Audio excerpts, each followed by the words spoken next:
महाराष्ट्र शिक्षक भरती 2022च्या संदर्भात महाराष्ट्रातील तमाम अभियोग्यताधारक उमेदवारांना पडलेले काही प्रश्न।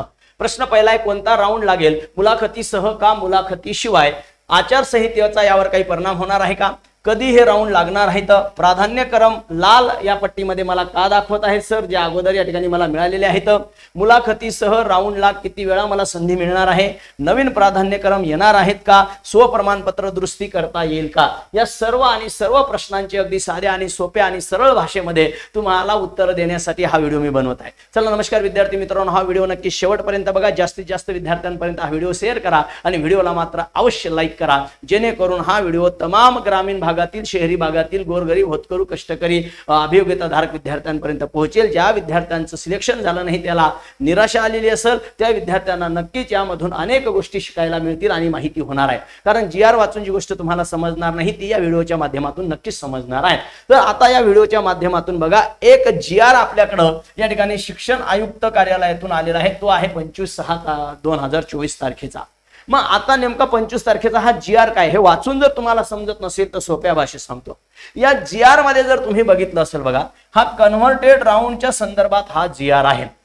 ज्या विद्यार्थ्यांचा अभियोग्यताधारक विद्यार्थी जे आहेत, जे टेट या ठिकाणी 2022 ची पास आहेत, त्या 22च्या विद्यार्थ्यांची मेरिटनुसार, सर्वसाधारण मेरिटनुसार त्यांची निवड झालेली आहे।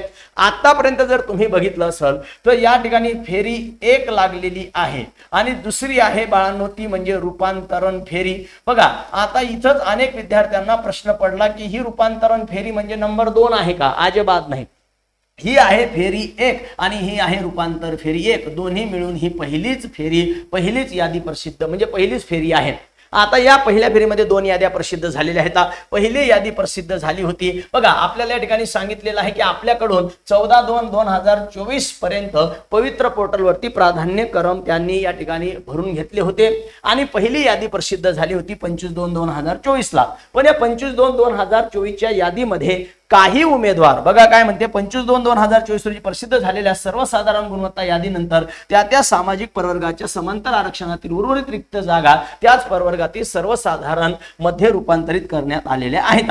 म्हणजे झालं असं की त्या ज्या यादीमध्ये म्हणजे सुरुवातीची जी 25/2/2024 ची यादी होती, या यादीमध्ये बघा त्या कॅटेगरीचे उमेदवार समांतर आरक्षणासह तिथं मिळाले नाही। फॉर एक्झाम्पल एससी कॅटेगरी असेल, एसटी कॅटेगरी असेल, ओबीसी ऑल कॅटेगरीचे उमेदवार, परंतु त्याचे समांतर आरक्षणासह आहेत ते तिथं मिळाले नाहीत। मग आता त्या जागा रिक्त ठेवणं तर योग्य नाही, म्हणून त्या जागा रिक्त न ठेवता त्या जागा परत या ठिकाणी रूपांतरित करण्यात आलेल्या आहेत त्याच कॅटेगरीच्या सर्वसाधारण प्रवर्गामध्ये। लक्ष ठेवा, म्हणजे ओबीसीचा समांतर आरक्षणाचा जर विद्यार्थी मिळत नसेल, उमेदवार मिळत नसेल, तर ओबीसी मध्येच या ठिकाणी पण सर्वसाधारण मध्ये त्याला कन्व्हर्ट केलेलं आहे। हे महाराष्ट्र सरकारकडून या ठिकाणी आणि त्या विभागाकडून त्या ठिकाणी त्यांनी या ठिकाणी त्यांना विनंती करून आणि त्यांची परवानगी घेतलेली आहे। हे शिक्षण आयुक्त कार्यालयाने केलेलं आहे। आपल्या आदरणीय शिक्षण आयुक्त साहेबांच्या माध्यमातून ही प्रोसिजर चालू आहे। मग आता महत्त्वाचा मुद्दा आहे सर की ही रूपांतरण फेरी ही तुमच्या लक्षात आला असेल का लागली, या लक्षात ठेवा ही रूपांतरण फेरी का लागली, कारण अगोदरच्या फेरीमध्ये त्या जागेवरती त्या कॅटेगरीचे समांतर आरक्षणाचे उमेदवार न मिळाल्यामुळे रूपांतरण फेरी झालेली आहे। जसं की तुम्ही पाहिलं असेल माजी सैनिक या ठिकाणी मिळालेले नाहीत, तुम्ही जर पाहिलं असेल तर भूकंपग्रस्त मिळाले नाहीत। म्हणजे भूकंपग्रस्त जर मिळाले नसतील तर बघा आता काय म्हणते इथं, भूकंपग्रस्त समांतर आरक्षणातिरिक्त जागा त्या संवर्गाच्या प्रकल्पग्रस्त प्रवर्गाला दिलेल्या आहेत। आता भूकंपग्रस्त मिळाला नाही, समजा एससी कॅटेगरीचा आहे पण भूकंपग्रस्त मिळाला नाही, मग ती जागा रिक्त न ठेवता ती कोणाला दिलेली आहे, त्याच कॅटेगरीच्या प्रकल्पग्रस्त उमेदवारांना देण्यात आलेली आहे। हे तुम्हाला या ठिकाणी सांगितलेलं आहे। आणि मग ज्या उमेदवारांनी त्यानुसार बघा, जे आपण त्या ठिकाणी प्राधान्यक्रम दिले होते ते लॉक केले होते, मग तो प्राधान्यक्रम असेल, त्याचा अध्यापनाचा गट असेल, माध्यम असेल, उर्वरित विषय, शिक्षक अभियोग्यता, बुद्धिमापन चाचणीचे मार्क यानुसार त्या कॅटेगरीनुसार त्याला सर्व गोष्टीचा विचार करून त्याची यादीमध्ये निवड झालेली आहे। आता एखादा विद्यार्थी म्हणेल सर मला 110 गुण असून माझा नंबर लागला नाही, पण मला 110 गुण येतं, पण माझा एक मित्र आहे 108 गुणावर लागला। इथं त्याचं एकच कारण आहे, त्याचा विषय, त्याची जात, त्याची कॅटेगरी, त्याचा नंतर माध्यम, त्याचा विषयाचा सांगतो नेमका कोणता विषयाबद्दल त्याला घेतलं, ओके, हे अनेक गोष्टी त्या ठिकाणी त्याचं समांतर आरक्षण असा विचार करून हा 108 वाला लागला, पण 110 वाला कदाचित लागला नसेल, तर तो या फेरीमध्ये नक्कीच लागेल। काळजी करायचं काम नाही, कारण मेरिट आता भरपूर जागा बाकी येतात, त्यामुळे तुम्ही डोक्यातून विषय काढा। आता एकच लक्षात ठेवा, ही आहे फेरी क्रमांक 1 पण रूपांतरण, आता लक्षात ठेवा। ओके, आता बघा, आता फेरी क्रमांक 2 लागेल, लक्षात ठेवा। पण अनेक विद्यार्थ्यांना हा प्रश्न पडला की सर प्राधान्यक्रम लाल का दाखवत आहे? अनेक विद्यार्थ्यांना हा प्रश्न पडला. मी तुम्हाला सांगेल कोणती फेरी अगोदर लागेल, काय लागेल ते सगळं बघा आपण. अनेक विद्यार्थ्यांनी बघितलं असेल, ज्या ज्या विद्यार्थ्यांची निवड झाली नसेल त्यांच्या याच्यामध्ये काही प्राधान्यक्रम रेड याच्यामध्ये आहेत, जसं की रयत शिक्षण संस्था.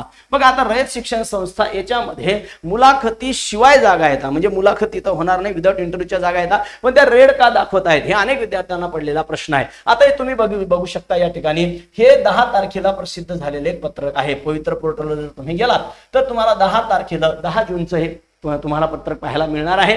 बघा पवित्र पोर्टल मार्फत राबवण्यात येणाऱ्या पदभरतीसाठी पदवीधर शिक्षक मतदारसंघाच्या प्रक्रियेवर प्रभाव पडून आदर्श आचारसंहितेचे उल्लंघन होईल अशी कोणतीही कृती घडणार नाही, याबाबत खबरदारी घेऊन स्थानिक स्वराज्य संस्था अंतर्गत शाळेतील शिक्षक पदभरती प्रक्रिया राबवण्यास आज मान्यता प्राप्त झाली आहे. याचा अर्थ असा आहे फक्त स्थानिक स्वराज्य संस्थेच्याच, लक्षात ठेवायचं आहे, म्हणजे महानगरपालिका, नगरपालिका आणि झेडपीच्या ह्या स्थानिक स्वराज्य संस्था येतात यांच्या जागा भरण्याची परवानगी मिळालेली आहे.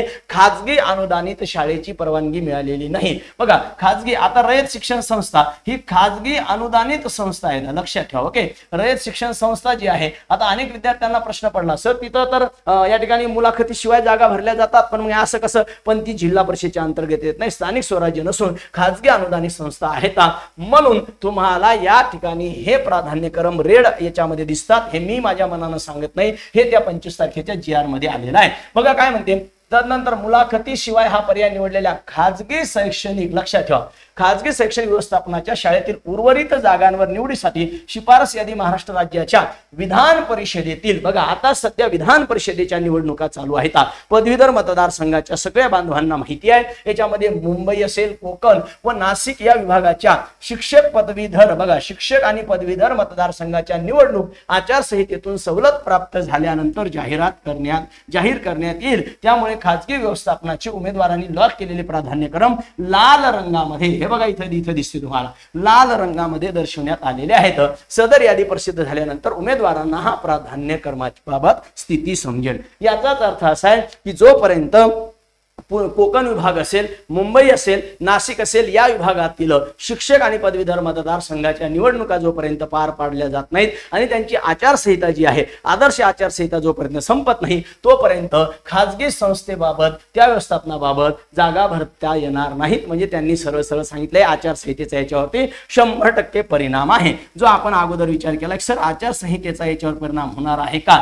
आचारसंहितेचा परिणाम याच्यावर 100% झालेला आहे. म्हणून हे तुम्हाला तुमचे जे प्राधान्यक्रम आहेत ते रेड मध्ये या ठिकाणी दाखवत आहेत. दुसरा महत्त्वाचा प्रश्न आहे सर कोणता राऊंड लागेल? आता हा एक महत्त्वाचा प्रश्न आहे, सर कोणता राऊंड लागेल सर, मुलाखतीसह का मुलाखतीशिवाय? तर मी तुम्हाला आता एक विनंती या ठिकाणी बघा, एक महत्त्वाची गोष्ट तुम्हाला समजावून सांगतो. मुलाखतीसह, बघा मुलाखतीसह या निवडीच्या प्रकारातील उमेदवारांच्या मुलाखत व अध्यापन कौशल्यासाठी शिफारस यादी. बघा म्हणजे तुम्हाला मुलाखत द्यायचं आणि तिथं तुम्हाला अध्यापन करायचं, तिथे तुमची कौशल्य चाचणी होणार आहे, मला ते 30 गुणांची, ती सुद्धा तुम्हाला त्या ठिकाणी त्या मुलाखतीमध्ये द्यायचं आहे. शिफारस यादी तयार करण्याची कार्यवाही सुद्धा सुरू असून ती महाराष्ट्र राज्याच्या विधान परिषदेतील मुंबई, कोकण, नाशिक विभागाच्या शिक्षक पदवीधर मतदारसंघाच्या आचारसंहितेतून सवलत प्राप्त झाल्यानंतर लवकरच जाहीर होईल. याचाच अर्थ आता यादी लागेल ती म्हणजे मुलाखतीसह. लक्षात ठेवा, आता जी दुसरी फेरी लागणार आहे ही दुसरी फेरी येणार आहे मुलाखतीसह. ही मुलाखतीसह फेरी कधी येईल हा एक महत्त्वाचा प्रश्न आहे. सर कधी येईल, तर हा महत्त्वाचा प्रश्नाचं उत्तरही तुम्हाला इथंच मिळणार आहे. आचारसंहितेतून सवलत प्राप्त झाली, आचारसंहिता संपणं आणि ही यादी लागणं हे सोबतच होणार आहे, म्हणून काळजी करू नका. मुलाखतीसह यादी आता या ठिकाणी येणार आहे. मग त्या यादी प्रसिद्ध, बघा माजी सैनिक यांच्यासाठी राखून ठेवलेल्या 484 जागांची यादी ही स्पेशल लागणार आहे. याच्यामध्ये जे उमेदवार माजी सैनिक आहेत तेच उमेदवार लागणार आहेत, बाकीच्यांना याच्यामध्ये चान्स मिळणार नाहीये. हा एक महत्त्वाचा मुद्दा आहे. आणि मग बघा जेव्हा तुम्हाला बघा तुमचं या ठिकाणी याद्या लागतील, फेरी लागतील, त्या फेरी यशानुसार बघायच्या हे सुद्धा तुम्हाला सांगितलेलं आहे. तुमचं शिफारस झाला असेल तर हिरव्या रंगामध्ये तुम्हाला दिसेल, हे तुम्हाला स्पष्टपणे सांगितलेलं आहे. मुलाखतीशिवाय हा पर्याय निवडलेल्या खाजगी शैक्षणिक व्यवस्थापनाच्या शाळेमध्ये उर्वरित जागासाठी निवडीसाठी गुणवत्तेनुसार शिफारस यादी प्रसिद्ध झाल्यानंतर उमेदवारांना उपरोक्त ही माहिती मिळणार आहे. म्हणजे आता एक गोष्ट लक्षात ठेवायची आहे बघा, ज्या काही खाजगी शैक्षणिक संस्था आहेत ज्याच्या आता तुम्हाला रेड पट्ट्यामध्ये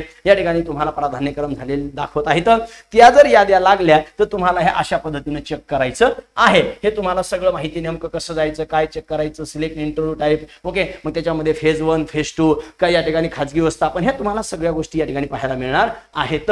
ओके, हे एकदम सोप्या पद्धतीने या ठिकाणी मी तुम्हाला सांगितलेलं आहे, ज्यामुळे जास्त काही टेन्शन घेण्याची गरज नाही. तुमच्या स्वप्रमाणपत्रामध्ये ज्या गोष्टी येतात त्यानुसारच तुम्हाला या ठिकाणी तुमच्या व्यवस्थापनाचे तुम्ही या ठिकाणी प्राधान्यक्रम दिलेले तर तशाच पद्धतीने तुम्हाला तुमच्या निवड यादीमध्ये तुमचं नाव येणार आहे, यादीमध्ये तुमचं सिलेक्शन होणार आहे. हे मात्र तुम्ही लक्षात ठेवायचं आहे. जर तुम्हाला काही जर प्रॉब्लेम असेल तर मुलाखतीशिवाय या प्रकारातील रूपांतरित फेरीतील जर कन्व्हर्जन राऊंड बद्दल जर कन्व्हर्टेड राऊंड बद्दल जर कोणाला काही अडचण असेल तर त्यांनी मात्र या ठिकाणी बघा पवित्र पोर्टल 2024-22 या ठिकाणी या 2022च्या या ईमेल आयडी वरती तुम्ही तक्रार नोंदवू शकता, हे सुद्धा त्यांनी सांगितलेलं आहे. दुसरं म्हणजे बघा स्वप्रमाणपत्र दुरुस्ती करता येईल का. अनेक बांधवांचे अनेक मुलींचे प्रमाणपत्रच या ठिकाणी सेल्फ सर्टिफाय करत असताना चुकलेले का, पण जे नाही ते कागदपत्र जोडलं, जे असेल पाहिजे ते जोडलं नाही, काही विषय बदलला, विषय चुकीचा टाकला, त्याच्यामुळे त्यांचं सिलेक्शन झालं नाही. तर अशा विद्यार्थ्यांना बघा स्वप्रमाणपत्रामध्ये चुकीची अर्धवट अपूर्ण माहिती नोंद केल्यामुळे ज्या उमेदवारांची शिफारस प्रसिद्ध झालेल्या याद्यांमध्ये झाली नसेल अशा अन्य उमेदवारांना नव्याने येणाऱ्या जाहिरातीपूर्वी त्यांच्या स्वप्रमाणपत्रामध्ये योग्य त्या दुरुस्त करण्याची सुविधा मिळणार आहे. म्हणजे लक्षात ठेवा, हे एक संधी तुम्हाला दिलेला आहे. स्वप्रमाणपत्र तुम्हाला बदलता येणार आहे आणि स्वप्रमाणपत्र बदललं याचाच अर्थ तुम्हाला नवीन प्राधान्यक्रम सुद्धा देण्यात येणार आहेत. नव्याने जाहिराती घेऊन निवड प्रक्रिया करताना स्वप्रमाणपत्रामध्ये केलेले बदल विचारात घेऊन पुढील कार्यवाही करण्यात येणार आहे. याचाच अर्थ तुम्हाला स्वप्रमाणपत्रामध्ये दुरुस्ती करता येणार आहे. तुम्हाला नवीन प्राधान्यक्रम सुद्धा तुमच्या त्या स्वप्रमाणपत्राप्रमाणे येणार आहेत. म्हणून हे तुम्हाला आशेचा किरण आहे. काळजी करू नका. ज्याही विद्यार्थ्यांचं सिलेक्शन, ज्याही बांधवांचं सिलेक्शन शिक्षक म्हणून झालं नसेल त्याने एवढा लोड घेण्याची गरज नाही, कारण अजून प्रक्रिया पूर्णच नाही झाली. लक्षात ठेवा, फेज 1 लागला, फेज 1 कन्व्हर्टेड राऊंड लागला, म्हणजे रूपांतरण फेर लागली, अजून बऱ्याच गोष्टी बाकी आहेत. अजून मुलाखतीसह आता एक महत्वाचा मुद्दा आहे सर, की मुलाखतीसह किती संधी मिळणार. लक्षात ठेवा, तुम्हाला जसं ऐकून घ्या बघा, जसं की मुलाखतीशिवाय याच्यासाठी तुम्हाला एकदा सिलेक्शन झाले की तुम्हाला तिथं मुलाखती शिवायला जर तुमचं एका ठिकाणी जर सिलेक्शन झालं असेल तर तुम्हाला तिथं जावंच लागणार आहे. याचा अर्थ मुलाखतीशिवायला एकच संधी आहे आणि मुलाखतीसहला कमीत कमी तुम्हाला 10 वेळा संधी मिळू शकते अशी या ठिकाणी आता तुम्हाला ती यादी प्रसिद्ध झाल्यावर कळेलच. पण मुलाखतीशिवायला तुम्हाला एकच संधी आहे आणि मुलाखतीसहला तुम्हाला अनेक संधी येतात. त्यामुळे तिथे तुम्ही काही टेन्शन घेण्याची गरज नाहीये. तुमचं नक्की सिलेक्शन या ठिकाणी होणार आहे बाळांनो. जास्त काही टेन्शन घेऊ नका, थोडंसं आशावादी राहा. ओके, आणि हे तुमचं 100% सिलेक्शन होणारच आहे. यासाठी माझ्याकडून तुम्हाला खूप खूप शुभेच्छा देतो. वेळोवेळी नवीन माहिती मिळवण्यासाठी या चॅनलला सबस्क्राईब करा, लाईक करा आणि माझी आवर्जून सर्वांना हात जोडून विनंती आहे, हा व्हिडिओ जास्तीत जास्त अभियोग्यताधारक विद्यार्थ्यांपर्यंत शेअर करा. बघा, ज्या विद्यार्थ्यांना परत या ठिकाणी पोलीस भरती, आपल्या या ठिकाणी शिक्षक भरती तयारी करायची असेल, मग TET असेल, TAIT असेल, बघा त्या विद्यार्थ्यांसाठी GK ची बॅच आहे 299, सामाजिक शास्त्र 299, परिसर अभ्यास 299, मराठी सारखा विषय आहे 299, विश्व मराठी ऍप्लिकेशन आहे आपलं प्ले स्टोरला 2 नंबरचं, त्यावर जाऊन तुम्ही ह्या TCS IBPS नुसार या बॅचेस घेऊ शकता. टेट पेपर 1 आहे, टेट पेपर 2 आहे, तर हे सुद्धा तुम्ही या ठिकाणी घेऊ शकता. तुम्हाला खूप खूप शुभेच्छा देतो आणि आशा करतो हा व्हिडिओ तुम्ही जास्तीत जास्त अभियोग्यताधारक विद्यार्थ्यांपर्यंत पोहोचवा. थँक्यू, धन्यवाद.